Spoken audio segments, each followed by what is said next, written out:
बहुत समय पहले की बात है। एक राज्य से दूर घने जंगलों में एक साधु का निवास था। वह साधु भगवान शिव का अत्यंत प्रबल उपासक था। अपनी घोर तपस्या में डूबा हुआ साधु महीनों से ध्यान में लीन था। उसकी धर्मपत्नी और पुत्र उसकी तपस्या के समाप्त होने की प्रतीक्षा कर रहे थे। साधु की पत्नी, जो कि काली माता की परम भक्त थी, भी उसके साथ इस जंगल में रहती थी। उस जंगल से लगभग 50 मील दूर एक समृद्ध राज्य था, जिसके राजा पेशवा माधवराव थे। अचानक उस राज्य में एक विचित्र बीमारी का प्रकोप हुआ। यह बीमारी अत्यंत घातक थी और राज्य की प्रजा इससे आतंकित हो रही थी। लोगों के शरीर पर चेचक जैसे दाने निकलने लगे थे और इस बीमारी से बड़ी संख्या में लोगों की मृत्यु हो रही थी। राजा और उनके मंत्रियों ने इस बीमारी का समाधान ढूंढने के लिए हर संभव प्रयास किया, परंतु हर उपाय विफल रहा। राज्य में हर ओर बीमारी और मौत का साया मंडरा रहा था। राज्य की जनता में इस आपदा को लेकर अनेक प्रकार की अफवाहें फैलने लगी। कुछ लोग कहने लगे कि राज्य पर कोई श्राप आ पड़ा है, तो कुछ का मानना था कि राज्य पर किसी दुष्ट आत्मा का साया है। यहां तक कि कुछ लोग इसे देवताओं के क्रोध का परिणाम मानने लगे। परंतु इस विपदा का असली कारण किसी की समझ में नहीं आ रहा था। राजा माधवराव इस स्थिति से बहुत चिंतित थे। राज्य के भविष्य को लेकर उनकी चिंता दिन ब दिन बढ़ती जा रही थी, क्योंकि इस भयानक बीमारी ने उनके बेटे को भी अपनी चपेट में ले लिया था। राजा अब दुविधा में फंस गए थे। एक ओर तो उन्हें अपनी प्रजा की चिंता थी और दूसरी ओर अपने पुत्र की। उन्होंने राज्य में बीमार व्यक्तियों के लिए अलग से शिविर स्थापित करवा दिए थे, ताकि राज्य के अन्य लोग सुरक्षित रहें। बीमारों को राज्य की सीमा के बाहर इलाज करवाने के लिए भेजा जाने लगा और उन्हें तब तक राज्य में लौटने की अनुमति नहीं दी जाती थी जब तक वे पूरी तरह स्वस्थ न हो जाए। राजा इस परिस्थिति में बुरी तरह उलझ गए थे। उनकी स्थिति ऐसी हो गई थी जैसे आगे कुआं और पीछे खाई। वह निर्णय नहीं कर पा रहे थे कि क्या करें। जब बात राज्य की प्रजा की आई तो उन्होंने कठोर कदम उठाने में जरा भी देर नहीं की थी, परंतु जब संकट उनके अपने पुत्र पर आ पड़ा तो उन्होंने उसे चार दीवारी के अंदर छुपाने का प्रयास किया। यह एक राजा की कर्तव्य के विपरीत था, लेकिन वे अपने बेटे की जान को लेकर अत्यधिक चिंतित थे। जब कोई उपाय नहीं सूझा तो राजा अपने राज्य के प्रमुख पंडित के पास गए। ये पंडित उनके राज्य के प्रति पीढ़ियों से वफादार थे और राजा को विश्वास था कि इस कठिन समय में वही सही मार्गदर्शन कर सकते थे। रात के सन्नाटे में राजा चुपचाप पंडित जी के घर की ओर बढ़े और उनके घर पहुंचकर अपना राज मुकुट उतारकर पंडित जी के चरणों में रख दिया। पंडित जी ने जैसे ही यह देखा, वे हड़बड़ाकर खड़े हो गए और बोले, अरे महाराज, यह आप क्या कर रहे हैं? मुझे इस पाप का भागी क्यों बना रहे हैं? ऐसी कौन सी विपदा आ पड़ी है जो आप इस रात के सन्नाटे में यहां आई है? बताइए राजन, पूरी बात बताइए। राजा ने धीरे से कहा, पंडित जी, आपसे कुछ भी छुपा नहीं है। राज्य की हालात आप देख ही रहे हैं। जिन लोगों को यह बीमारी हुई है, उन्हें मैंने राज्य से बाहर खेमे में रहने का आदेश दिया है। मेरा यही उद्देश्य था कि बाकी लोग जो अभी तक इस महामारी से बचे हुए हैं, सुरक्षित रहें। पंडित जी बोले, हाँ राजन, यह तो हम सब जानते हैं, लेकिन इसमें समस्या क्या उत्पन्न हो गई है? राजा ने गंभीरता से कहा, पंडित जी, मेरी मदद कीजिए। मुझे लगता है कि मेरे पितृ मुझसे रुष्ट हो गए हैं, वरना इतना समृद्ध राज्य अचानक यूं तहस नहस नहीं हो सकता। अब यह संकट मेरे पुत्र और राज्य के भविष्य पर आ गया है। यही मेरी चिंता का कारण है। पंडित जी ने राजा को आश्वस्त करते हुए कहा, आप चिंता न करें राजन, मैं इस बात को बिल्कुल गुप्त रखूंगा और इस संकट की घड़ी में मैं आपके साथ हूं। जहां तक पितरों की क्रोधित होने की बात है, तो राज्य के लोग भी ऐसी ही कुछ बातें कर रहे हैं। शायद कोई देवता हमसे नाराज हो गया है। राजा ने पूछा, पंडित जी, इसका क्या उपाय है? पंडित जी ने कहा, महाराज, हमारे राज्य के कुलगुरु हैं, जिन्हें भविष्य देखने का विशेष ज्ञान है और वे सिद्ध पुरुष भी हैं। उन्हें इस बारे में बहुत अनुभव है। राजा ने जवाब दिया, पंडित जी, मेरी उनसे कल ही बात हुई थी। उन्होंने मुझसे एक दिन का वक्त मांगा है। मैंने एक राजा के नाते हर मुमकिन कोशिश की, पर अब मैं हार रहा हूं और मैं ये हार नहीं मान सकता। पंडित जी बोले, हौसला रखिए महाराज, आप हम सबकी शान है, राजकुमार को कुछ नहीं होगा। अगले ही दिन पंडित जी सुबह सुबह कुलगुरु के पास पहुंचे। उन्हें पूरी रात नींद नहीं आई थी। कुलगुरु ने कौड़ियों को फेंककर भविष्य में होने वाली घटनाओं का अंदाजा लगाने की कोशिश की। जब कुलगुरु ने कौड़ियां फेंकी तो जो दृश्य उभरा उसे देखकर राजा और पंडित जी दोनों हैरान रह गए। कौड़ियां इस तरह इकट्ठी हुई मानो कोई हमें संकेत दे रहा हो। कुलगुरु ने विचार किया और राजा से कहा, महाराज, हमारे राज्य की सीमा समाप्त होते ही जो जंगल शुरू होता है उसमें एक साधु है। जाने कितने वर्षों से वह तपस्या में लीन है। लोगों का कहना है कि उस पर महादेव की कृपा है और उसकी पत्नी मां काली की बड़ी भक्त है। उन्हें सिद्धि प्राप्त है और कई लोग कहते हैं कि मां काली उन्हें साक्षात दर्शन देती है। शायद वही हमारी मदद कर सकते हैं। राजा ने तुरंत आदेश दिया कि जाने की तैयारी की जाए। उधर राजकुमार की हालत बिगड़ती जा रही थी। राजा ने तय किया कि यदि राज्य और अपने पुत्र को बचाना है तो उन्हें उस साधु के पास जाना ही होगा। सभी तैयारियों के बाद राजा, उनके मंत्री, पंडित जी और कुलगुरु साधु से मिलने के लिए निकल पड़े। चलते चलते रात हो गई तो मंत्री जी के कहने पर राजा ने वहीं रुकने का फैसला किया। खेमे लगाए गए ताकि सुबह होते ही फिर से यात्रा शुरू की जा सके। रात के समय थके हुए थे, इसलिए आराम करना जरूरी था और जंगल में रात में सफर करना भी सही नहीं था। रात के सन्नाटे में राजा चिंताओं में डूबे सोचने लगे कि आखिर वे किस गलती की सजा भुगत रहे हैं। उन्होंने आज तक कोई ऐसा काम नहीं किया जिससे उनके पूर्वज नाराज हो। आखिर ऐसा कौन सा पाप हुआ है जो वे समझ नहीं पा रहे थे। यही सब सोचते सोचते राजा की आंख लग गई। मंत्री लोग भी सो गए और खेमे के बाहर सैनिकों ने मशालें जला दी ताकि किसी जंगली जानवर का खतरा न हो। राजा ने गहरी नींद में एक सपना देखा। कोई राजा जिसका सिर धड़ से अलग हो रहा है पर उसका चेहरा दिखाई नहीं दे रहा। इस डरावने सपने से राजा की नींद खुल गई। सुबह के करीब 4 बजे होंगे। राजा भोज जागे और अपने साथियों के साथ जंगल की ओर निकल पड़े। कुछ ही समय बाद वे राज्य की सीमा पार कर चुके थे। अब सिर्फ साधु बाबा को ढूंढने की बारी थी, पर यह किसी को नहीं पता था कि वह किस दिशा में मिलेंगे। पंडित जी ने कुलगुरु की ओर देखा और कुलगुरु ने कुछ मंत्र पढ़कर कौड़ियां फेंकी। कौड़ियों ने रास्ता दिखाना शुरू किया और दिन चढ़ते चढ़ते सूरज ढलने से कुछ घंटे पहले वे एक नदी के किनारे पहुंचे। वहां पहुंचते ही कौड़ियों ने रास्ता दिखाना बंद कर दिया। नदी के किनारे एक कुटिया थी। उन्होंने वहां जाकर देखा पर कुटिया खाली थी। राजा को यह सोचकर बहुत दुख हुआ कि क्या यहां भी उन्हें निराशा ही हाथ लगेगी। जब मंत्री जी ने कुटिया के अंदर जाकर देखा तो वहां एक काली माता की मूर्ति रखी थी। इसे देखकर मंत्री जी को लगा कि शायद वे सही जगह पर है। मंत्री ने आकर राजा को यह बताया, लेकिन तभी पंडित जी भी एक औरत को लेकर आए जो कोई और नहीं बल्कि साधु की पत्नी ही थी। राजा ने तुरंत उनके सामने हाथ जोड़कर प्रणाम किया और वहां आने का कारण बताने लगे, लेकिन साधु की पत्नी ने उन्हें रोका और कहा, कुछ कहने की जरूरत नहीं है महाराज, हम जानते हैं आप क्यों आए हैं। ये सुनकर राजा और मंत्री दोनों हैरान रह गए। फिर साधु की पत्नी ने कहा, महाराज चिंता मत कीजिए, आपके पुत्र को कुछ नहीं होगा।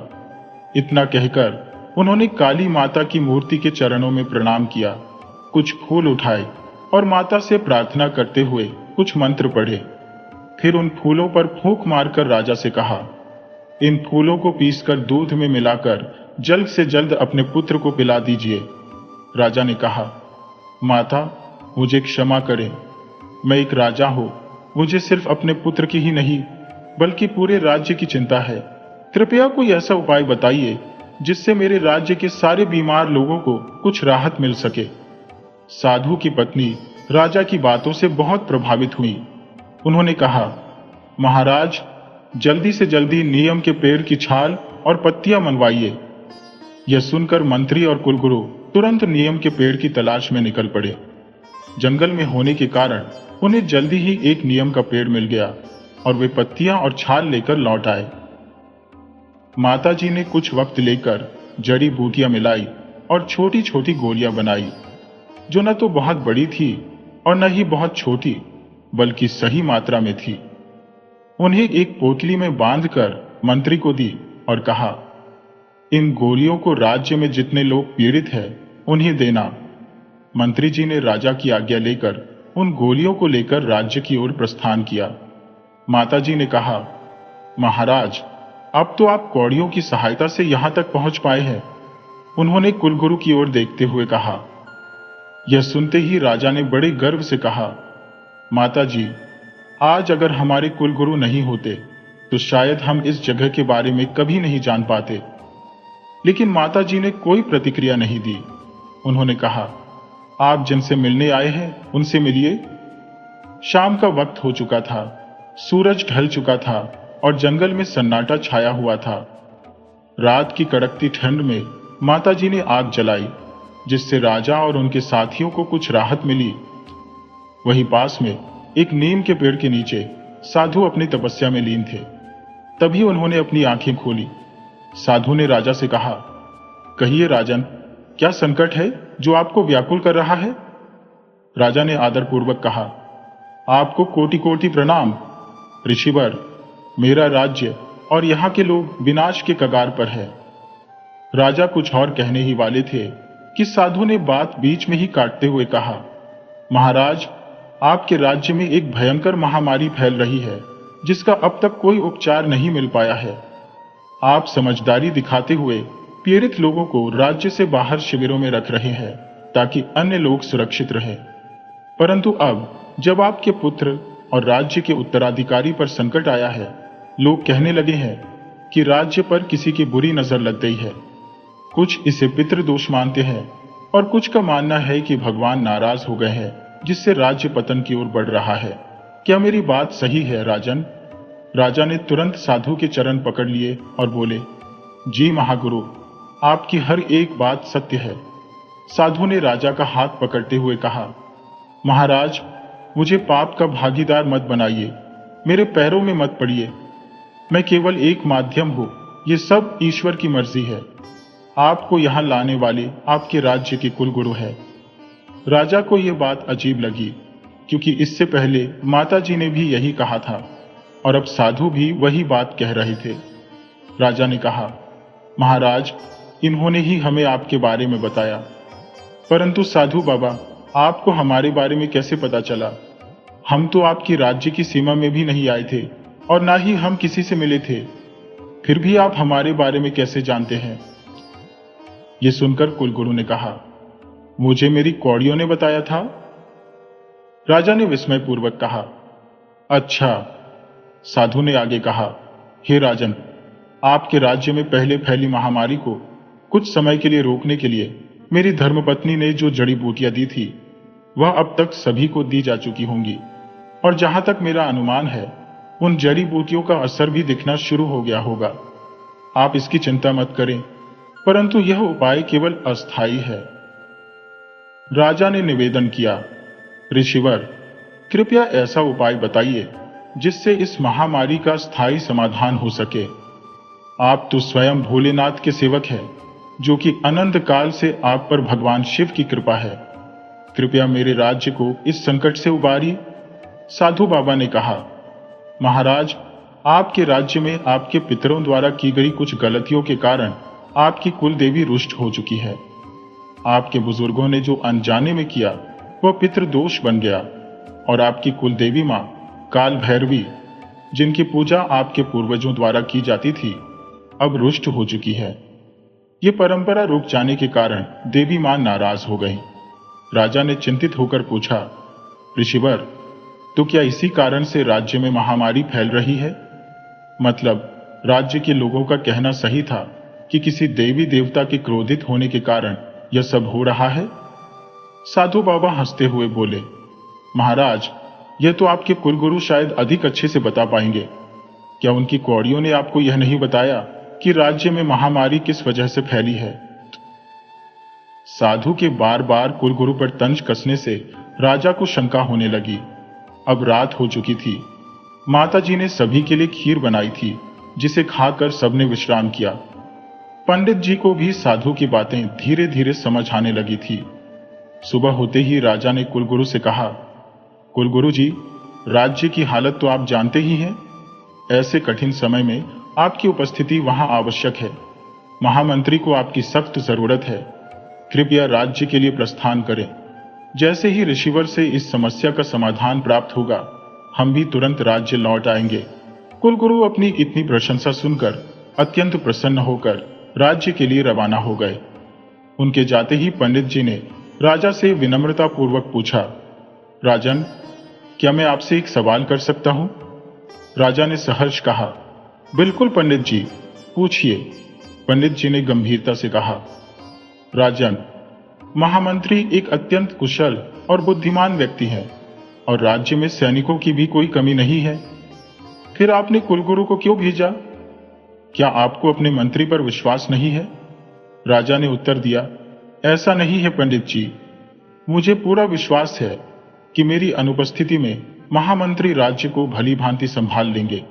लेकिन जब से हम यहां आए हैं, मैंने देखा कि जैसे ही माता जी ने कुलगुरु पर कटाक्ष किया, मैंने उसे नजरअंदाज कर दिया।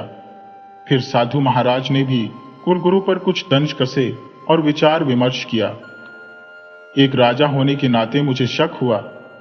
राजा ने एक क्षण रुककर कहा, मुझे ऐसा लगने लगा कि साधु महाराज शायद कुलगुरु की उपस्थिति में इस समस्या का समाधान नहीं बता पाएंगे, इसलिए मुझे उन्हें यहां से भेजना पड़ा। पंडित जी ने सहमति में सिर हिलाते हुए कहा, हां महाराज, आपने सही निर्णय लिया। कल रात को मैंने देखा था कि जब हम सब सो गए थे, कुलगुरु चुपचाप उठकर कुटिया के बाहर कौड़ियों से कुछ कर रहे थे। उन्हें लगा कि मैं सो रहा हूं, पर मैं सब देख रहा था। मैं समझ नहीं पाया कि वह क्या कर रहे थे। और जैसा कि आपने कहा, मैंने भी माता जी और साधु बाबा की बातों पर ध्यान दिया। मुझे भी शक हुआ, लेकिन मेरे पास इसका कोई ठोस प्रमाण नहीं था। फिर भी कुलगुरु राज्य के संरक्षक है और उनकी निष्ठा पर सवाल उठाना कठिन है, इसलिए मैंने आपसे कुछ नहीं कहा। अचानक साधु बाबा की आवाज आई, तुम दोनों ने कुलगुरु को भेजकर सही किया। जो तुम जानना चाहते हो वह सब पहले से ही ज्ञात है। यह सुनकर राजा और पंडित जी आश्चर्यचकित हो गए।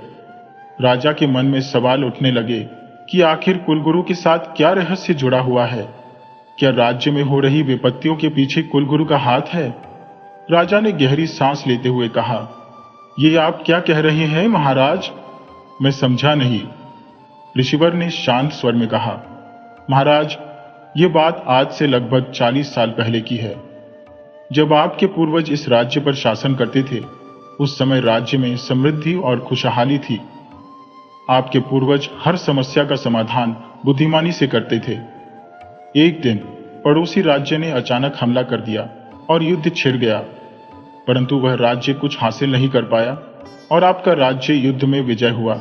ऋषि ने आगे कहा, हालांकि उस पड़ोसी राज्य के राजा के लिए यह हार असहनीय थी। आमतौर पर युद्ध में विजयी राज्य पराजित राज्य को अपने अधीन कर लेता है। आपके पूर्वजों ने भी यही किया। इस हार से जलते हुए पड़ोसी राज्य का राजा अंदर ही अंदर प्रतिशोध की आग में जलने लगा। आपके राज्य की सीमा समाप्त होते ही जंगल शुरू होता है और उस जंगल के पार पड़ोसी राज्य की सीमा लगती है। ऋषि ने गंभीरता से कहा, वह राजा अपनी बुद्धि का प्रयोग करते हुए जंगल के आदिवासियों के बीच जाकर एक षड्यंत्र रचने लगा। उसने बड़ी चालाकी से उस राज्य के राजा की हत्या कर दी और स्वयं वहां का राजा बन बैठा। वह अपनी पत्नी और बच्चे के साथ यहां आया था। उसने इस जंगल की सीमा के पास ही अपनी कुल देवी मां काल भैरवी का मंदिर बनवाया। आदिवासियों ने कभी इस पर आपत्ति नहीं जताई, क्योंकि आपके पूर्वज आदिवासियों के साथ सद्भावना से रहते थे। ऋषि ने कहा, लेकिन जब नए राजा ने सत्ता संभाली तो उसने कठोर नियम लागू कर दिए।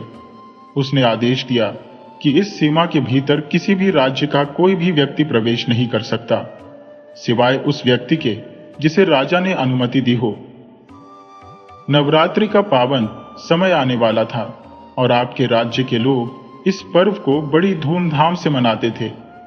मंदिर में मेला लगता था, जगराते होते थे और लोग दूर दूर से माता के दर्शन करने आते थे। लेकिन इस बार ऐसा कुछ होने की उम्मीद कम थी। राज्य के सेनापति ने आपके पूर्वजों को सारी स्थिति से अवगत करा दिया। राजा ने इस समस्या को गहराई से समझा, क्योंकि उन्हें जंगल पर अधिकार नहीं चाहिए था। बस इतना चाहते थे कि मंदिर में पूजा करने से कोई उन्हें रोके नहीं। जब आपके पूर्वज कबीले के राजा से बात करने पहुंचे तो वह पहले से ही अपनी चाल चल चुका था। जैसे ही वे राज्य की सीमा में दाखिल हुए, उसने जाल का फंदा खींच दिया और राजा घोड़े से गिरकर पेड़ पर उलटे लटक गए। इससे पहले कि वे कुछ समझ पाते, राज्य के सैनिकों ने उन पर हमला कर दिया और राजा की वहीं जान चली गई। बहुत संघर्ष हुआ, परंतु कबीले के लोग मंदिर में प्रवेश नहीं करने दे रहे थे। कबीले के लोग इस मामले से बेपरवाह थे, लेकिन अब वह राजा था, इसलिए कोई भी उसकी आज्ञा का उल्लंघन नहीं कर सकता था। उस राजा ने कबीले के पूर्व राजा की हत्या के बाद जादू टोना सीखना शुरू कर दिया था। उसने जंगल में उगने वाले विषैले पौधों का इस्तेमाल कर आपके राज्य में महामारी फैला दी, जो आप आज अपनी शासनकाल में देख रहे हैं। इस बात की भनक आपके महामंत्री और सेनापति को लग चुकी थी, इसलिए वे भेष बदलकर कबीले के लोगों से मिलने गए और उन्हें समझाया कि हमारा राज्य आदिवासियों के खिलाफ नहीं है। उन्होंने बताया कि वह आदमी असली आदिवासी नहीं है, बल्कि एक घातक मकसद से आया है। जैसे ही कबीले के अन्य लोगों को यह समझ में आया, उन्होंने आपके पूर्वजों का साथ दिया। वह दुष्ट व्यक्ति इस बात को समझ चुका था, इसलिए वह एक गुफा में जाकर कबीले के राजा की आत्मा का आह्वान कर आपके पूर्वजों पर छोड़ दिया। आत्मा तो किसी की मित्र नहीं होती, इसलिए इस अचानक हुए हमले से आपके दादाजी की मृत्यु हो गई और राज्य में महामारी फैलने से हाहाकार मच गया। आपके पिताजी ने राज्य का सारा भार अपने कंधों पर लिया और उस दुष्ट के खिलाफ युद्ध छेड़ दिया। उन्होंने कबीले के पहले राजा की पत्नी को कबीले का नया मुखिया घोषित कर दिया।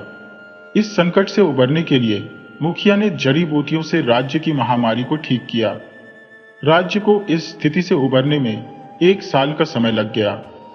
इस दौरान आपके पिताजी ने बहुत कुछ खोया।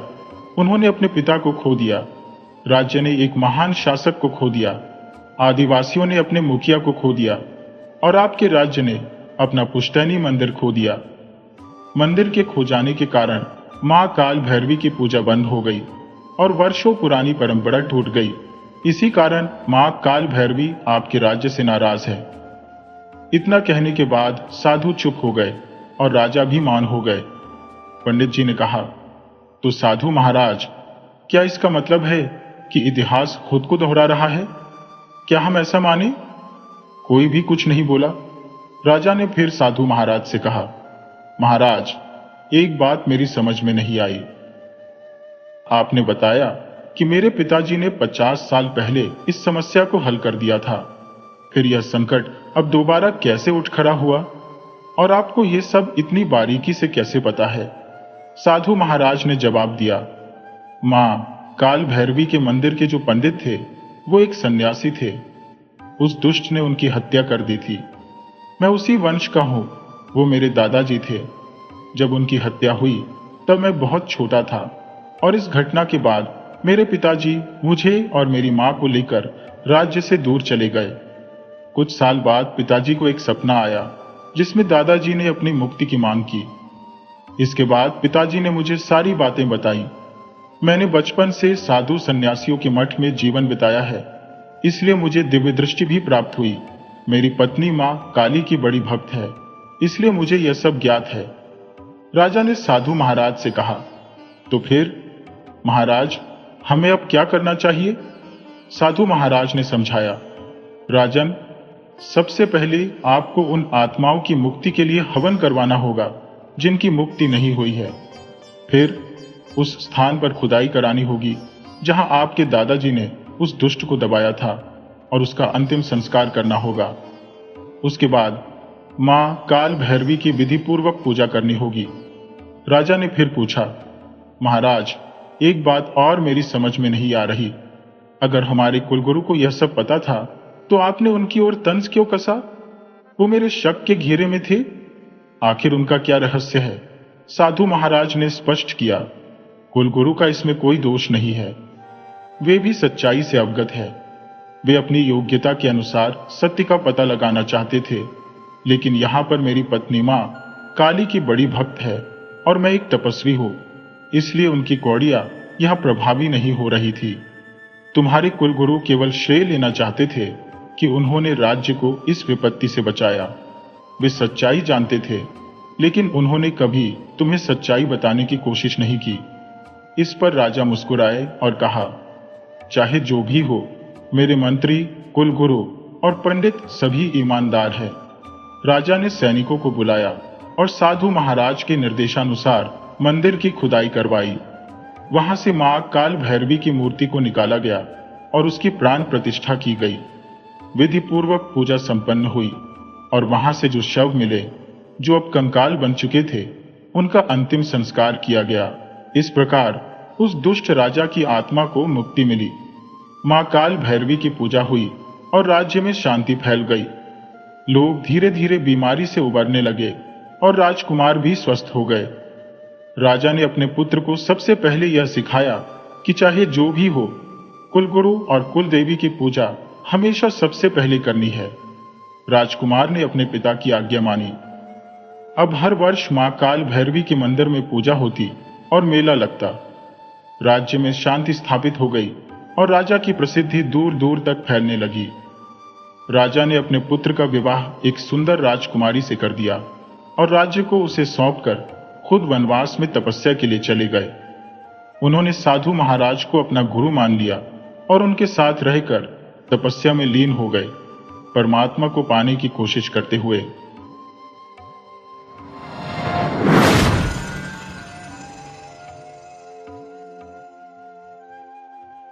एक जमाने की बात है, उत्तर प्रदेश के एक छोटे से गांव में विशाल अपने माता पिता के साथ निवास करता था। उसके माता पिता उम्र दराज थे और उसके पिता को लकवे की बीमारी ने चारपाई का मोहताज बना दिया था। विशाल एक सीधा सादा और परिश्रमी युवक था, जिसने आज तक किसी महिला या हमउम्र लड़की से नजर उठाकर बात तक नहीं की थी। अगर कोई उससे कुछ पूछता तो वो सिर झुकाए हुए जवाब देकर चुपचाप आगे बढ़ जाता था।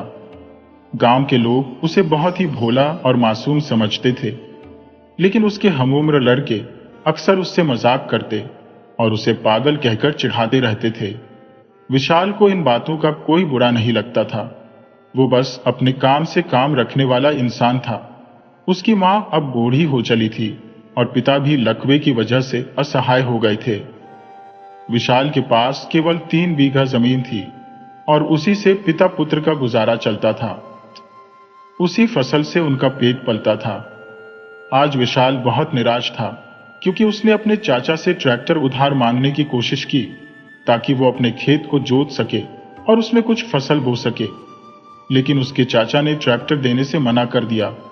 उन्होंने कहा कि जब उनका काम हो जाएगा तब देखेंगे। विशाल बेचारा उदास और गुमसुम लौट आया। उसे अपनी मजबूरी पर बहुत गुस्सा आ रहा था। विशाल ने हार नहीं मानी और खुद ही फावड़ा उठाकर खेत को जोतने लगा। जैसे ही उसने पुराने पीपल के पेड़ के नीचे पहली बार फावड़ा चलाया, वहां से एक सीसी फूट गई और उसके अंदर से एक विशालकाय जिन्न हंसता हुआ प्रकट हुआ। विशाल थर थर कांपने लगा और भागने की कोशिश की, लेकिन उसके कदम वहीं के वहीं जम गए। जिन्न ने हंसते हुए कहा, तूने मुझे आजाद किया है, इसलिए मैं तेरा गुलाम हूं। तू जो भी कहेगा मैं वही करूंगा। बता, तुझे क्या चाहिए? विशाल ने हाथ जोड़कर बोला, मुझे छोड़ दो और यहां से चले जाओ। लेकिन जिन्न ने कहा, मैं तुझे नहीं छोड़ सकता। मैं तेरा गुलाम हूं और तेरी सेवा करना मेरा फर्ज है। जिन्न ने यह भी कहा, मुझे श्राप मिला हुआ है कि मैं तुझे नहीं छोड़ सकता। चाहे तू जितना भी कहे, मैं यहां से जा सकता हूं और तुझे छोड़ नहीं सकता। विशाल ने जिन्न की बात मान ली और सोचा कि अब इस हालात का क्या किया जाए। विकास ने कहा, ठीक है, अब मेरी बात मानो और यहां से चले जाओ। जिन्न तुरंत वहां से ओझल हो गया। विकास भागते हुए घर आया, लेकिन उसने अपनी मां को इस घटना के बारे में कुछ नहीं बताया, क्योंकि उसे डर था कि उसकी मां चिंतित हो जाएगी। रात में जब वह आराम कर रहा था, उसकी मां ने कहा, विशाल, भूख लग रही है, रोटी खा लो। लेकिन विशाल ने जवाब दिया, मां, आज मुझे भूख नहीं है। बेचारे विकास को भूख कैसे लगती जब उसके मन में जिन्न की विशालकाय छवि घूम रही थी। रात में जब विशाल सोने की तैयारी कर रहा था, वह जिन्न एक छोटे रूप में फिर से उसके सामने प्रकट हो गया। जिन्न ने कहा, तुम क्या खाओगे? मैं तुम्हारे लिए वही लाऊंगा। विशाल ने थक हार कर कहा, मुझे कुछ नहीं खाना है। लेकिन जिन्न ने जोर देकर कहा, जो भी चाहिए मैं वही ला दूंगा। परेशान होकर विशाल ने कहा, अच्छा, तो मुझे लड्डू और खीर खानी है। विशाल ने सोचा, देखता हूं कैसे लाता है। शायद इस बहाने यह जिन्न मेरी जान छोड़ देगा और मैं चैन की नींद सो पाऊंगा। जिन्न ने तुरंत हवा में अपना हाथ घुमाया और लड्डू और खीर हाजिर कर दी।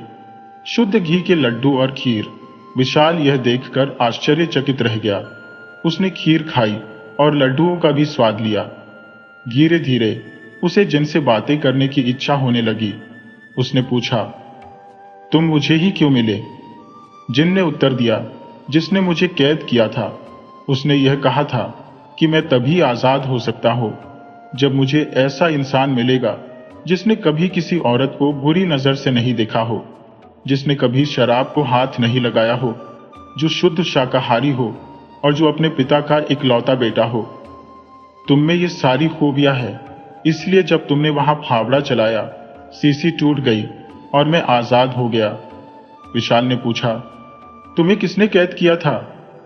जिन्न ने कहा, मैं 1200 साल पुराना जिन्न हूं। मुझे राजा तेजाजी ने कैद किया था। मैं राजा जी के पिता की दौलत का चौकीदार था। जिन्न ने अपनी कहानी जारी रखी। राजा तेजाजी के पिता के पास बेशुमार दौलत थी, जिसे वे गुप्त रखना चाहते थे। इस दौलत की सुरक्षा के लिए उन्होंने एक पीर को बुलाया, जिसने अपनी विद्या से मुझे सिद्ध किया और दौलत की रक्षा के लिए चौकीदार बना दिया। जिन्न ने आगे बताया, मेरे चौकीदार बनने की कुछ शर्तें थी, जिनका जिक्र मैं बाद में करूंगा, लेकिन मैंने अपनी जिम्मेदारी निभाई और दौलत की सुरक्षा का रास्ता बनाया। समय के साथ राजा तेजाजी के पिता बुजुर्ग हो गए और उन्होंने अपने बेटे को इस बेशुमार दौलत की जानकारी दी और इसे संभालने की जिम्मेदारी सौंपी। एक दिन समय रहते तेजाजी के पिता ने पुराने सेनापति को बुलाया और उनसे कहा कि उन्हें वो छुपी हुई दौलत दिखानी है। सेनापति ने कोई आपत्ति नहीं जताई और बात को टालने का कोई प्रयास भी नहीं किया। तेजाजी सेनानिवृत्त सेनापति के साथ उस दौलत को देखने निकले। सेनापति भी अब उम्र दराज हो चुके थे और सेनापति पद से निवृत्त हो गए थे।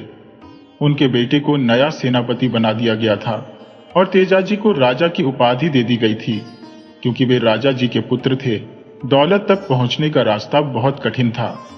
वह रास्ता एक पहाड़ी से होकर जाता था जो गुफा तक पहुंचता था। उस गुफा के अंदर कई और गुफाएं थी जो भूल भुलैया जैसी थी। उस दौलत तक पहुंचने का नक्शा भी बहुत अजीब था। मुख्य द्वार पर मैं यानी जिन्न पहरा देता था। केवल सेनापति और तेजाजी के पिता ही मुझे बुला सकते थे और मैं उनकी आज्ञा का पालन करता था। सेनापति ने मुझे आवाज दी, जिन्न, दरवाजा खोलो, और मैंने दरवाजा खोल दिया। मैं अदृश्य रहता था, इसलिए कोई मुझे देख नहीं सकता था। तेजाजी ने सेनापति के साथ उस दौलत को देखा जिसे देखकर किसी की भी लालच जाग उठती। बेशकीमती हीरे जवाहरात जिनकी कीमत का अंदाजा लगाना असंभव था और सोने के आभूषणों के ढेर। इस दौलत को देखकर तेजाजी की तबीयत बिगड़ गई और वे बेहोश हो गए। पानी छिड़क कर उन्हें होश में लाया गया। फिर सेनापति ने मुझे आज्ञा दी कि अब मुझे तेजाजी के आदेश का भी पालन करना होगा। मैंने उनकी बात मान ली और वे दौलत देखने के बाद गुफा से बाहर निकल गए। रास्ते में महल लौटते समय बुजुर्ग सेनापति की मृत्यु हो गई। हालांकि सेनापति ने तेजाजी को समझा दिया था कि उस भूल भुलैया से कैसे निकलना है, लेकिन फिर भी तेजाजी एक दिन तक रास्ता भटकते रहे। अंततः वे मुख्य गुफा तक पहुंच गए। वे बेहद थक चुके थे और प्यास से परेशान हो रहे थे। उन्होंने सूखे हुए होठों से मुझे आदेश दिया, जिन, दरवाजा खोलो। मैंने दरवाजा खोला और उन्होंने मुझे अपनी स्थिति बताई। तेजाजी ने कहा, मुझे रास्ता भूलने की चिंता सता रही थी। जिन्न ने कहा, चिंता मत कीजिए, मैं आपको अभी महल पहुंचा देता हूं, और मैंने तुरंत उन्हें महल पहुंचा दिया। महाराज ने अपने पिता को सारी बात बताई। सेनापति की मृत्यु का समाचार सुनकर पिता को बहुत दुख हुआ और उन्होंने सेनापति को याद किया। सेनापति के दाह संस्कार के बाद तेजाजी के पिताजी का भी स्वर्गवास हो गया। तेजाजी की शादी एक सुंदर और बहादुर महिला से हुई। राजा और रानी बहुत खुश थे और जीवन का आनंद ले रहे थे। लेकिन एक दिन किसी बात पर राजा और रानी में बहस हो गई। दोनों में प्रतिस्पर्धा छिड़ गई कि किसके मायके में ज्यादा दौलत है। महारानी ने कहा, मेरे पिता के पास बहुत दौलत है। इस पर तेजाजी ने कहा, मेरे पास उससे भी ज्यादा दौलत है। बहस बढ़ते बढ़ते महारानी ने चुनौती दी, अगर तुम्हारे पास दौलत है तो दिखाओ। राजा तेजाजी भी जोश में आ गए और कहा, चलो मैं तुम्हें दिखाता हूं। वे बग्घी में सवार होकर रानी को वो बेशुमार दौलत दिखाने के लिए चल दिए। रानी ने रास्ते में कहा, मुझे आपकी दौलत नहीं देखनी है महाराज, मुझे माफ कीजिए, आप मुझे कहां लेकर आए हैं? मुझे डर लग रहा है, चलिए महल वापस चलते हैं। लेकिन राजा तेजाजी ने कहा, नहीं, अब तो मैं तुम्हें वो दौलत दिखाकर ही रहूंगा। और अंततः मुख्य द्वार पर पहुंचकर उन्होंने मुझे आदेश दिया, जिन, दरवाजा खोलो। दरवाजा खुला और रानी ने उस दौलत को देखा। उसकी आंखें चौंधिया गईं। वह राजा के सामने हाथ जोड़कर माफी मांगने लगी और वहां से एक कीमती हार लेकर वापस महल चली आई। मैंने दोनों को तुरंत महल पहुंचा दिया था। सालों बाद पड़ोसी राज्य के राजा ने महाराज पर आक्रमण कर दिया। 9 दिनों तक चले इस युद्ध में तेजाजी की हार हुई और उन्हें अपना राज्य छोड़कर रानी के साथ भागना पड़ा। वे दोनों अकेले ही एक घोड़े पर सवार होकर भागते जा रहे थे। जिन्न जब यह सुनता है कि युद्ध के बाद दोनों अकेले भाग रहे हैं तो वह उत्सुक हो उठता है और विकास से पूरी कहानी पूछता है। तब जिन्न अपने मित्र को बताने लगता है, हुक्म करो, मैं आपको पूरी कहानी सुनाता हूं। युद्ध के बाद राजा तेजाजी को बंदी बना लिया गया और उनके सेनापति का कहीं अता पता नहीं लगा। राजा जी को जेल में डाल दिया गया। विजेता राजा ने रानी जयंती का बहुत अपमान किया और उसे अपनी रानी बनने का प्रस्ताव रखा। रानी जयंती, जो तेजाजी की पत्नी थी, अपने पति को बचाने के लिए हर संभव प्रयास करती रही। एक दिन उसने निर्णय लिया और शत्रु राजा से कहा कि उसे अपने पति से एकांत में मिलने की अनुमति चाहिए और वह उससे अनुमति लेकर आपकी रानी बन जाएगी। शत्रु राजा ने सोचा, ठीक है, अगर यह मुझे पति के रूप में स्वीकार करती है तो अच्छा है, नहीं तो देख लेंगे। अगले दिन रानी जयंती को उनके पति से मिलने दिया गया। राजा से मिलते ही रानी जयंती अपने पति के गले लगकर बहुत रोई। जब राजा ने देखा कि रानी अपने आप को मारने का प्रयास कर रही है तो उन्होंने तुरंत उसका हाथ पकड़ लिया और कहा, रानी, तुम ये क्या करने जा रही हो? क्या तुम्हें पता है कि यह कमरा एक गुप्त दरवाजे से जुड़ा हुआ है जो सीधे इस राज्य से बाहर निकलता है? हमारी किस्मत अच्छी है, जल्दी करो, क्योंकि हमने यहां रहकर सब कुछ छानबीन कर ली है और गुप्त दरवाजे का पता लगा लिया है। राजा तेजाजी ने कमरे में लगी एक पुरानी तस्वीर को एक छोटी सी चाबी से घुमाया। तस्वीर तुरंत एक दरवाजे में बदल गई और दोनों उस रास्ते से बाहर निकल गए। दरवाजा अपने आप बंद हो गया। थोड़ी देर बाद जब शत्रु राजा के सैनिक वहां पहुंचे और उन्हें नहीं मिले तो वे सभी जगह उन्हें ढूंढते रहे, लेकिन तेजाजी और रानी जयंती पहले ही उस गुफा से बाहर निकल चुके थे। दोनों अकेले ही जा रहे थे। तभी रानी के मन में ख्याल आया, क्यों ना हम अपने उस खजाने का उपयोग करें जिसे उनके पिता ने मुसीबत के समय के लिए बचाकर रखा था। फिर क्या था, दोनों खजाना ढूंढने निकल पड़े। रानी जयंती और राजा तेजाजी को बहुत भूख और प्यास लग रही थी और वे भूख प्यास से व्याकुल हो चुके थे। इस हालत में वे नक्शा भी भूल गए थे। जेल में रहने से उनकी तबीयत भी खराब हो चुकी थी और उन्हें उल्टियां भी होने लगी थी। राजा की हालत बिगड़ती जा रही थी। रानी जयंती को पश्चाताप होने लगा और वह सोचने लगी, इससे अच्छा तो होता कि मैं अपने राजा को लेकर किसी दूसरे राज्य में चली जाती या अपने मायके लौट जाती। उन्हें खजाना लेने के लिए लाने का यह निर्णय सही नहीं था। रोते बिलखते हुए रानी खुद को धीरज बंधाने लगी कि वह अपने पति को मायके ले जाती और उनके स्वस्थ होने तक इंतजार करती। उसके बाद ही वे धन लेने आते। लेकिन उनके पास कोई और चारा नहीं था। वे भूल भुलैया से लौट भी नहीं सकते थे। आखिरकार काफी खोजबीन के बाद उन्होंने मुख्य दरवाजे को खोज ही निकाला। मुख्य द्वार पर पहुंचते ही रानी ने मुझसे कहा, जिन्न, दरवाजा खोल दो। लेकिन मुझे किसी और के लिए दरवाजा खोलने की इजाजत नहीं थी। रानी ने फिर से कहा, मैं रानी जयंती हूं और तुम्हारे राजा तेजाजी की तबीयत बहुत खराब है, हमारी मदद करो। पर मेरी मालिकी का हुक्म नहीं था, इसलिए मैं कुछ कर नहीं सका। रानी बहुत निराश हुई और जल्दी से राजा तेजाजी के पास वापस चली गई। थोड़ी देर बाद दोनों घोड़े पर सवार होकर फिर से मुख्य द्वार पर आ पहुंचे।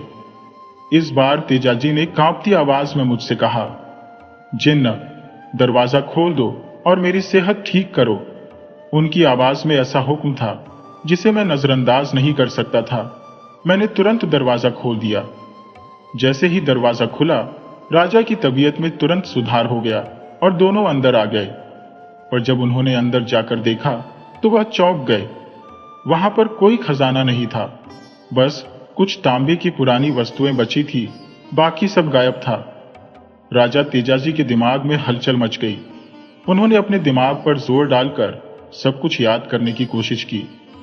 रानी ने भी हिम्मत नहीं हारी, लेकिन दोनों जैसे सुन्न हो गए थे, यह सोचकर कि इतनी बड़ी दौलत आखिर कहां गई। राजा तेजाजी समझ गए कि यह सब उनके सेनापति की चाल है। सारी सच्चाई जानने के लिए दोनों मेरे पास आए और मुझे सारा हाल बताने का हुक्म दिया। मैंने जो देखा वही बताया। राजा और रानी एक दूसरे को ऐसे देख रहे थे जैसे सालों का बोझ एक ही नजर में समेट लिया हो। रानी की आंखों में आंसू थे, लेकिन वे बाहर नहीं आए। उसकी आंखों में मैंने पढ़ा कि वह खुद को किस कदर कोस रही थी। वह जमीन पर बैठ गई और सोचने लगी कि उसकी शादी राजा से हुई, लेकिन अब राजा को हार का सामना करना पड़ा है और दौलत भी हाथ से चली गई है। रानी का दिल दर्द से भर गया। राजा तेजाजी रानी के पास बैठकर उसे दिलासा देने लगे। उन्होंने कहा, रानी, शांत हो जाओ। जो होना था वो हो चुका है। मुझे कोई दुख नहीं है क्योंकि तुम मेरे साथ हो। मुझे किसी और खजाने की जरूरत नहीं है। तुम ही मेरा खजाना हो और तुम ही मेरी दौलत हो। तुम हमेशा मेरे साथ रहना। राजा की इन प्रेम भरी बातों से रानी जयंती की आंखें भर आई और वो राजा से लिपटकर जोर से रोने लगी। उनका रोना इतना करुणामयी था कि मैं भी उनके दर्द में डूब गया। राजा, जो सब कुछ खो चुके थे, लेकिन आज वो इस बात से खुश थे कि उन्होंने एक सच्चे जीवन साथी को पाया है। वह ऐश्वर्य और सुख सुविधाएं, जिनके लिए कभी राजा ने सब कुछ दांव पर लगाया था, अब फीके लग रहे थे। राजा ने कहा, रानी, आज मेरे पास तुम्हें देने के लिए कुछ भी नहीं है, लेकिन अगर तुम मेरा साथ दोगी तो मैं फिर से अपने नए राज्य का निर्माण कर लूंगा। लेकिन इस वक्त रानी जी, मेरे पास आपको कोई आराम या सुविधा देने की ताकत नहीं है। जिन्न उनकी बातें सुनकर भावुक हो गया और उसकी भावनाओं को देखकर विकास ने सोचा कि उसका ध्यान किसी और दिशा में मोड़ देना चाहिए। उसने कहा, मित्र, एक बात बताओ, राजा जी के पास घोड़ा कैसे आया? और जब वो गुप्त दरवाजे से निकले तो क्या वो दरवाजा सीधा पास के गांव में खुलता था? जिन्न ने कहा, हाँ, राजा जी के पिताजी के एक पुराने मित्र उस गांव में रहते थे। जब उन्होंने राजा और रानी को इस हाल में देखा तो वे बहुत दुखी हो गए। आंसुओं के साथ उन्होंने कहा, जिसे मैंने कभी सोने के पलंग पर सोते देखा था, जिसकी शादी में स्वर्ण मुद्राएं बांटी गई थी, आज वह अपनी पत्नी के साथ इस हाल में है।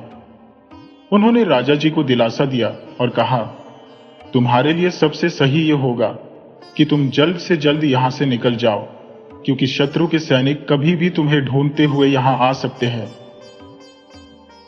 विदाई के समय उस बुजुर्ग सज्जन ने राजा और रानी को आशीर्वाद दिया और उन्हें अपने कमरे में ले जाकर बहुत स्नेह से समझाया। उन्होंने कहा, बेटी, आज तुम अपने राजा जी के साथ कठिन परिस्थितियों से गुजर रही हो, पर तुमने धैर्य और विश्वास बनाए रखा तो जीत तुम्हारी ही होगी। रानी उन मातृत्व जैसी महिलाओं से लिपटकर रोने लगी। राजा तेजाजी ने रानी को अपने पीछे घोड़े पर बिठाया और साधारण कपड़ों में भेष बदलकर वहां से निकल गए। दोनों ने अपना रूप बदल लिया था, लेकिन जिन्न की भावुकता खत्म नहीं हो रही थी।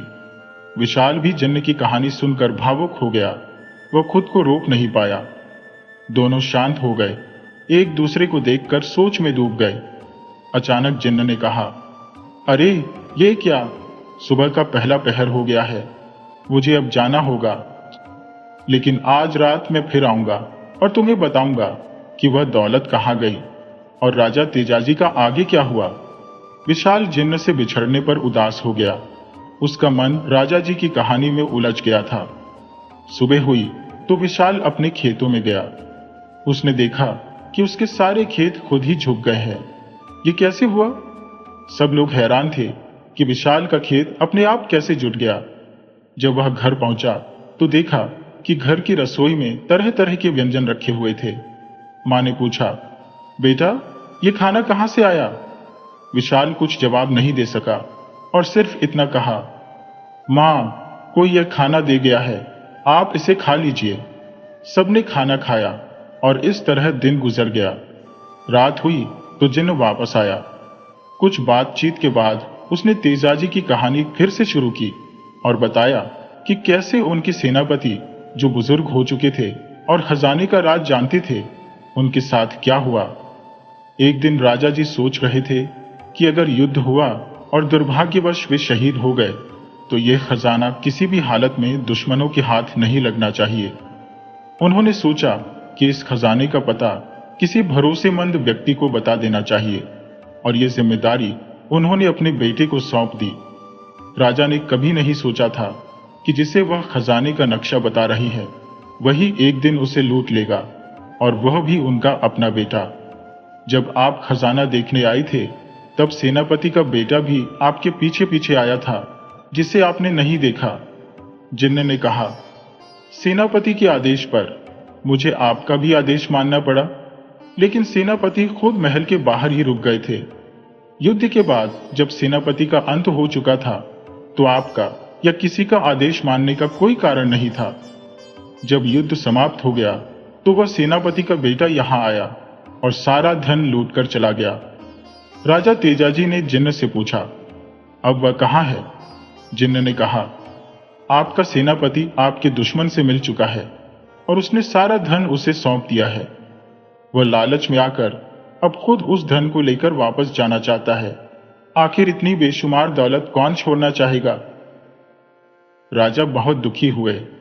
उन्होंने जिन्न से मदद मांगी, लेकिन जिन्न ने शर्त रखी कि अगर उन्हें आजाद किया जाए तो वे मदद करने को तैयार है। राजा तेजाजी ने वादा किया, जैसे ही मेरा राज तिलक होगा तुम आजाद हो जाओगे, तुम्हारे ऊपर कोई जिम्मेदारी नहीं रहेगी। जिन्न ने राजा को बताया कि वहां एक इत्र है जिसकी खुशबू से मनचाहा काम कराया जा सकता है। इत्र की कई विशेषताएं थी और जिन्न उसकी रक्षा कर रहा था।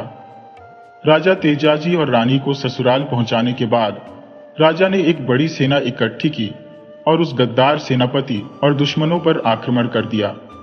जिन्न ने उनकी मदद की और राजा की सेना ने शत्रु सेना का जमकर सामना किया। युद्ध एक ही दिन में समाप्त हो गया और जैसे जैसे सेनापति की शंका बढ़ी, उसे समझ में आया कि कहीं न कहीं इस युद्ध में जिन्न का हाथ है। उसने एक वीर बाबा को बुलाकर जिन्न को एक शीशी में बंद करवा दिया, लेकिन वह जिन्न को हमेशा के लिए बंद नहीं कर सकता था। उसने कहा, जिस दिन कोई इकलौता लड़का जिसके माता पिता बूढ़े होंगे, ब्रह्मचारी और सहकारी होगा, वही मुझे इस शीशी से मुक्त कराएगा। और तुम में वह सारी खूबियां थी जो मुझे इस शीशी से बाहर निकाल सकती थी। जिन्न के कैद होने के बाद राजा तेजाजी ने बहादुरी से युद्ध लड़ा और शत्रु को मार गिराया। सेनापति को आजीवन काल कोठरी में डाल दिया गया और राजा का राज तिलक हुआ। रानी जयंती फिर से रानी बन गई और उनके राज्य में कोई भी युद्ध नहीं हुआ, न ही किसी ने उन्हें पराजित किया। जब कहानी खत्म हो गई तो जिन्न विशाल के पास रहने की जिद करने लगा, लेकिन विशाल सोना चाहता था और जिन्न उससे बातें करता रहा। विशाल ने रात जैसे तैसे निकाली, लेकिन एक शर्त रखी कि उसके पिता को ठीक किया जाए और उनकी बीमारी को दूर किया जाए। जिन्न ने उसकी बात मानी और अच्छे अच्छे काम होने लगे। घर में अचानक अच्छे खाने पीने की चीजें आने लगी और घर के सभी काम आसानी से हो गए। जब विशाल के पिताजी लकवे से उबर गए तो गांव वालों में हड़कंप मच गया। सभी यह सोचकर हैरान थे कि आखिर इतने चमत्कारिक बदलाव विशाल के घर में कैसे हो रहे हैं। अब विशाल भी रात रात भर जागकर परेशान रहने लगा। कभी कभी जिन्न उसे श्मशान में ले जाता, कभी अंधेरे में घुमाता। विशाल डर जाता, लेकिन उसकी समझ में कुछ नहीं आ रहा था कि करे तो क्या करे। फिर उसने एक तरकीब सोची। विशाल ने सोचा, क्यों ना मैं जिन्न से खुद को आजाद कर लूं। जिन्न की हरकतों से अब वो पूरी तरह त्रस्त हो चुका था। कौन चाहेगा कि वह एक जिन्न के साथ रात भर श्मशान में भटके। वो जिन्न उसे सोने भी नहीं देता और वीराने में घुमाता, तंत्र मंत्र की बातें सुनाता रहता। पर आज विशाल ने ठान लिया था। उसने जिन्न से कहा, मैं चाहता हूं कि मैं तुम्हें आजाद कर दूं। तुम अपनी जगह वापस चले जाओ और वहीं खुश रहो। जिन्न ने नरम दिल से कहा, मित्र, मैं तुम्हारा गुलाम हूं, लेकिन उससे भी ज्यादा तुम्हें अपना मित्र मानता हूं। पर मैं तुम्हें यह राज बताना चाहता हूं कि मैं अभी तुम्हें छोड़कर नहीं जाना चाहता। पर विशाल ने गुस्से में कहा, ठीक है, मैं तुम्हें आदेश देता हूं कि अगर तुम मुझे नहीं छोड़ना चाहते तो कम से कम 10 दिनों तक मुझे तुमसे कोई वास्ता नहीं रखना है।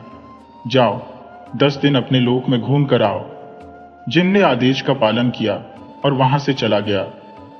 अगली सुबह जब विशाल उठा तो उसने आईने पर स्याही से कुछ लिखा देखा।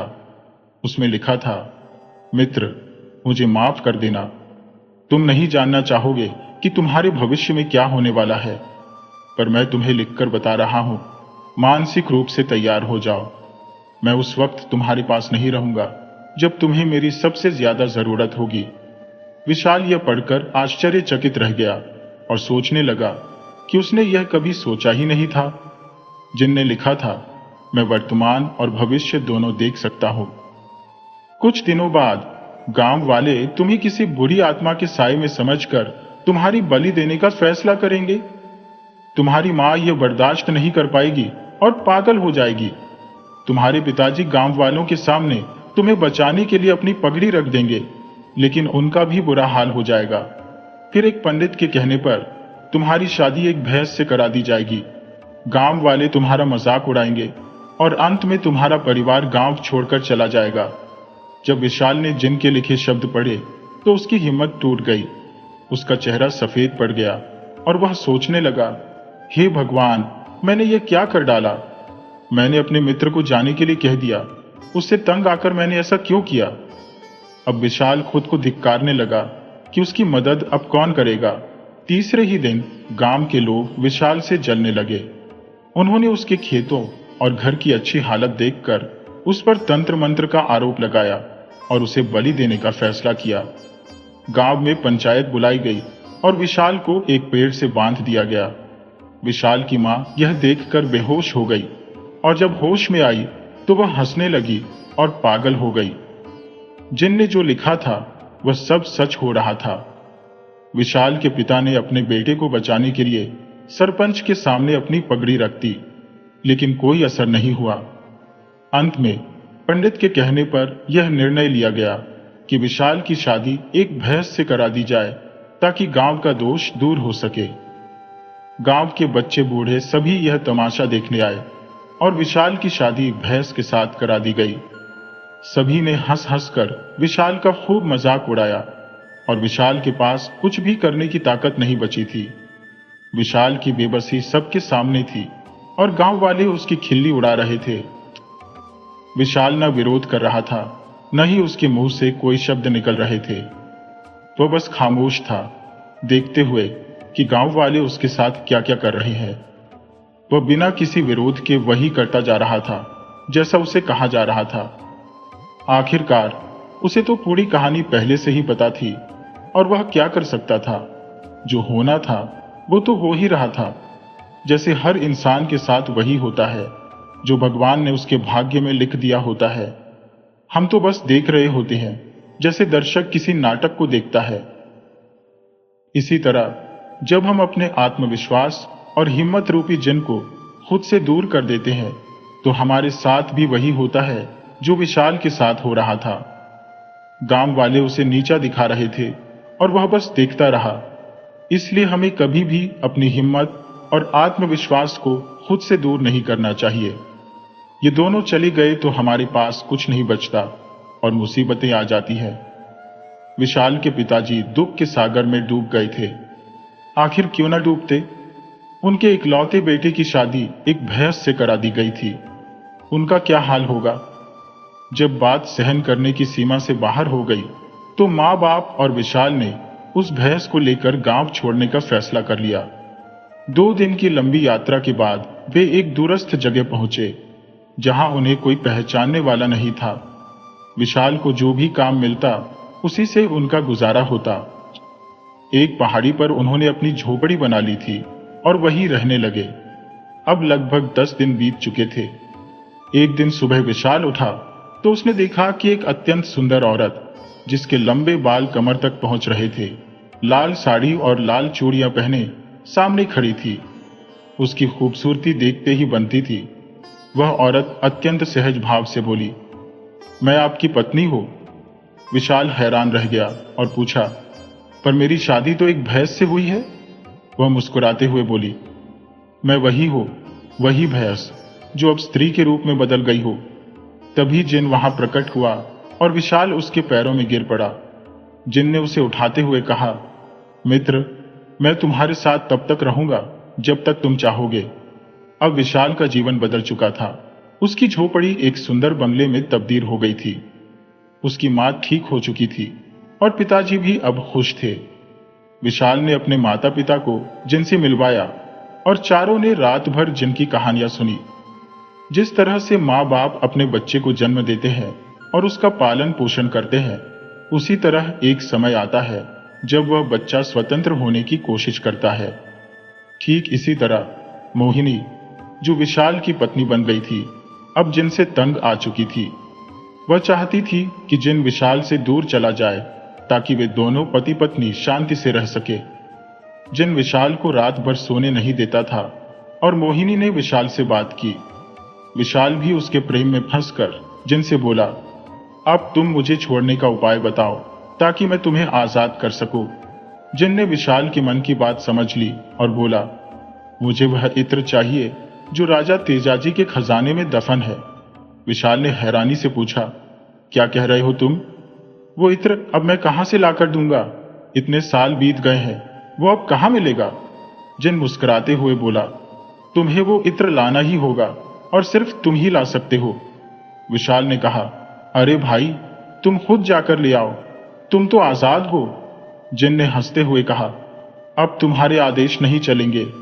मुझे उस इत्र की बू नहीं मिल सकती, लेकिन वो इत्र तेजाजी के पुराने किले में कहीं छुपा हुआ है, एक खंडहर में। मैं तुम्हें वहां ले चलूंगा, बस तुम मुझे वो इत्र ढूंढ कर दे देना, फिर मैं हमेशा के लिए चला जाऊंगा। विशाल ने हैरानी से पूछा, तुमने पहले क्यों नहीं बताया? जिन बोला, जब तुम उस गुफा में अकेले इत्र की हिफाजत कर रहे थे तब वह इत्र मेरे लिए अनजान था, लेकिन अब तुम्हारे हाथ में ही उसका राज है। तुमने आज तक किसी औरत को नजर उठाकर नहीं देखा, न ही कभी मदिरा का सेवन किया है। तुम अपने माँ बाप की इकलौती संतान हो। यही खूबियां है जो मुझे श्रापित करती है। अगर तुम ये इत्र ला सकते हो तो मुझे आजाद कर सकते हो। विशाल सोच में पड़ गया। जिन ने कहा, उस इत्र की खुशबू से मैं मुक्त हो जाऊंगा। विशाल मान गया, लेकिन उसकी प्रेमिका मोहिनी ने उसे बहुत समझाया, तुम मत जाओ, कोई और रास्ता खोज लो या उसे वहीं रहने दो। मुझे डर लग रहा है, तुम वहां मत जाओ। लेकिन विशाल ने उसे आश्वासन दिया, तुम चिंता मत करो, मैं जल्दी जाऊंगा और उसे इत्र लाकर मुक्त कर दूंगा। अगली रात विशाल और जिन उस खंडहर में पहुंचे। विशाल ने मोहिनी को एक अंगूठी दी और कहा, अगर मुझे कुछ हो जाए या मैं तुम्हारे पास ना आ सकूं तो इस अंगूठी को देख लेना। यह अंगूठी तुम्हें मेरे पास ले आएगी। खंडहर में पहुंचते ही विशाल को मकड़ियों के बड़े बड़े जाले और चमगादड़ों की भरमार दिखी। उसने साहस जुटाकर आगे बढ़ने का फैसला किया। जैसे ही वह एक कमरे में दाखिल हुआ, अचानक उसे एक आवाज सुनाई दी, जाओ, भागो यहां से, जिन तुम्हें फंसा रहा है। विशाल हक्का बक्का रह गया, लेकिन तभी जिन वहां आ गया और वह आत्मा गायब हो गई। विशाल की समझ में नहीं आया कि क्या करे। जिन ने उसे तहखाने की ओर इशारा किया, जहां एक संदूक में वो इत्र छुपा था। विशाल ने जैसे ही इत्र दिया, जिन ने उसे खोलकर सूंघा और हंसते हुए अलविदा कहकर चला गया। लेकिन विशाल अब पत्थर की मूर्ति में तब्दील हो चुका था। शायद यह उसकी सजा थी कि उसने जिन की मदद की थी। विशाल अब पत्थर की मूर्ति में तब्दील हो चुका था और उसका दिल पछतावे से भर गया था। उधर जिन विशाल के घर पहुंच चुका था, जहां मोहिनी उसके लौटने का इंतजार कर रही थी। जिन ने मोहिनी से कहा, तेरा पति विशाल अब कभी वापस नहीं आएगा। उसने मुझे आजाद करने का आदेश दिया था और अब मैं आजाद हो चुका हूं। मैं अपने लोगों के पास जा रहा हूं और 2 दिन बाद मेरी सारी शक्तियां खत्म हो जाएंगी। तब सब कुछ वापस पहले जैसा हो जाएगा। तू फिर उसी रूप में आ जाएगी जैसे तू पहले थी, एक भैंस। और विशाल के माँ बाप भी उन्हीं पुराने हालात में लौट जाएंगे। ये सुनकर मोहिनी के होश उड़ गए। उसके पास कुछ करने का समय भी नहीं बचा था, क्योंकि जिन गायब हो चुका था। अब मोहिनी सोच में पड़ गई कि वह क्या करे। उसके दिल दिमाग में हजारों सवाल घूम रहे थे। क्या मैं फिर से भैंस बन जाऊंगी? कोई बात नहीं, जो होना था हो गया। लेकिन मैं विशाल के प्रेम को कैसे भूल पाऊंगी? उसकी आंखों में आंसू रुकने का नाम ही नहीं ले रहे थे। वह विशाल के साथ बिताए पलों को याद कर रोने लगी। तभी विशाल के पिता की आवाज बाहर से आई, बहू, क्या विशाल आ गया? मैंने उसे देखा नहीं है। मोहिनी ने आंसू पोंछते हुए कहा, नहीं बाबूजी, अभी तक नहीं आए। अंदर से टूट चुकी मोहिनी ने अब विशाल से मिलने का संकल्प कर लिया। तभी उसे अचानक विशाल की दी हुई अंगूठी याद आई। उसने वह अंगूठी उठाई और देखा कि उसने विशाल की पत्थर की मूर्ति दिखाई दे रही थी। मोहिनी ने रोते हुए अंगूठी से कहा, मुझे विशाल के पास ले चलो। और देखते ही देखते वह विशाल की पत्थर की मूर्ति के पास पहुंच गई। जब उसने देखा कि उसका पति अब पत्थर का बन चुका है, तो वह उससे लिपटकर फूट फूट कर रोने लगी। तुम मुझे छोड़कर क्यों चले गए? तुम क्यों पत्थर में बदल गए? मेरे जीवन में आकर मेरा सब कुछ क्यों बदल दिया? मोहिनी का दिल दर्द से भर गया था। वह जानती थी कि विशाल कुछ नहीं कर सकता था, क्योंकि वह भी तो एक पत्थर की मूर्ति में बदल चुका था। लेकिन उस पत्थर की आंखों में भी मोहिनी के प्रेम को देखकर आंसू आ गए थे। मोहिनी को जैसे ही यह एहसास हुआ, उसने विशाल को तसल्ली देने की कोशिश की, लेकिन वह खुद को संभाल नहीं पाई, क्योंकि 2 दिन बीत चुके थे और अब उसका शरीर धीरे धीरे भैंस के रूप में बदलने लगा। उसने देखा कि उसके हाथ काले पड़ने लगे हैं और फिर वह भैंस की टांगों में बदल गए। पूरा शरीर ही भैंस में तब्दील हो गया। मोहिनी ने अपने सिर को बार बार दीवार पर पटकना शुरू कर दिया और धीरे धीरे उसका सिर लहूलुहान हो गया। पर अब कुछ नहीं हो सकता था।